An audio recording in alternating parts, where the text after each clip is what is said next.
the outcome is irrelevant to some extent, because the very fact we've arrived at the situation where Boris Johnson is facing a no confidence vote, it's fatally undermined his leadership. And no prime minister in UK history who's faced one of these votes has ever fully recovered.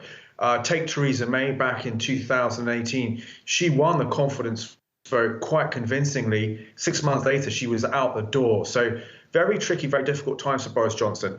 Even if he wins tonight, so there are 360 MPs voting, even if 260 vote for him, 100 have voted against him, it makes his own party almost ungovernable. You've got a situation where 100 MPs want you out the door. And as you said there in your opening remarks, the fact that, he has broken, and the party has, and number 10 have broken these their own COVID lockdown measures. This is the issue. This is the kind of issue which has really cut through to the public. Obviously, we know very few issues cut through from the sort of political nerve centre, but this really has, and it's tainted him. And I think a lot of MPs have reached the conclusion that there is no coming back now from this, that this is something which is synonymous with the government, which is going to taint him until the next election, and it's time for a fresh start. And this kind of ruthless calculus, no doubt, that's going on the part of each and every Conservative MP. Is this the guy to lead us successfully in another election or not? In other words, do we think he's got what it takes? Or if not, we got to get rid of him? Yeah, and, unlike the Labour Party in the UK, the Tory party is ruthless at getting leaders, despite the fact that Boris Johnson, gave them a thumping majority less than 3 years ago in a general election. The view now is that, potentially he is a liability. What you've also got to factor in here is today you've had the drip effect of Conservative MPs coming out saying, I will publicly back Boris Johnson. But remember, this is a secret ballot. So they could say one thing publicly and do the absolute opposite in private.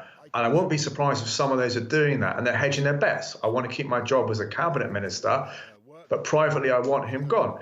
And remember, some of these cabinet ministers harbour ambitions to become prime minister themselves. Yeah, we're going to show some of the possibilities here as well. And although these names may not be all that familiar to Canadians, we may be learning a lot more about them in the days and weeks ahead, depending on how this all plays out. These are some of the people. And as you mentioned, a lot of them, most of them in cabinet. It is interesting how it's a secret ballot. And that, of course, means we don't know what the outcome will be.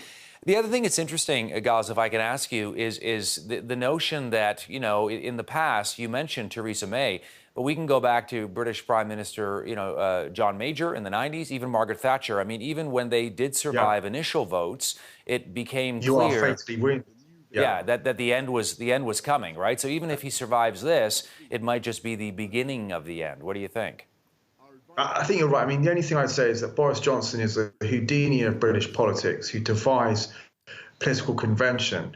But it would seem and it would appear that it'd be very difficult for him to come back from his position. The two things, I suppose, which are in his favour at the moment, the Labour Party in the UK, the main opposition, isn't very effective. They've got a weak leader who hasn't managed to cut through to the public, and there isn't an obvious anointed successor to Boris Johnson in the way that he was when Theresa May was coming towards the end of her premiership. So that may help him in the short term. But I do think ultimately, people say there's not an anointed leader. It's not that hard to find one. There are members of the cabinet who are capable. And, let's face it, most people who enter politics fancy themselves as prime minister. So there won't be a shortage of people looking to run. I love it. Thanks so much for this. Really appreciate you coming on the program with us in Canada. Cool. Thanks a lot. Cheers. Giles Kenningham joining us there.